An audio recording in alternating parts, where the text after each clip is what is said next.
బులెటిన్లో breaking news చూస్తున్నాం. ఆంధ్రప్రదేశ్ విద్యాశాఖ మంత్రి నారా లోకేష్ మరో ప్రభుత్వ పాఠశాల ఉపాధ్యాయురాలపై ప్రశంసలు కురిపించారు. వివిధ జిల్లాల్లో స్ఫూర్తిదాయకంగా విద్యాబోధన చేస్తున్న ఉపాధ్యాయులను అభినందిస్తున్న మంత్రి నారా లోకేష్ తాజాగా విశాఖపట్నం జిల్లా పెందుర్తి మండలం పినగాడి మండల ప్రాథమిక పాఠశాలలో సెకండరీ గ్రేడ్ టీచర్ గా పనిచేస్తున్న పల్టా సింగి అలివేలి మంగ వినూత్న బోధన పద్ధతులను ప్రశంసించారు. ఈ మేరకు ఆయన సామాజిక మాధ్యమాల వేదికగా ఒక ప్రకటన చేశారు.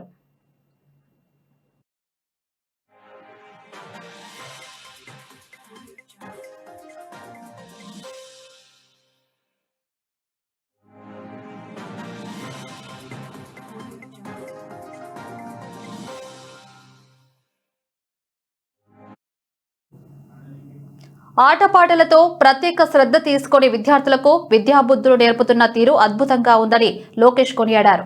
Learning made easy with activities అనే విధానంతో పిల్లల్లో చదువు పట్ల ఆమె ఆసక్తిని పెంచుతున్నారని తెలిపారు. ఇటువంటి వినూత్న పద్ధతులు విద్యార్థులకు ఎంతగానో ఉపయోగపడతాయని అన్నారు.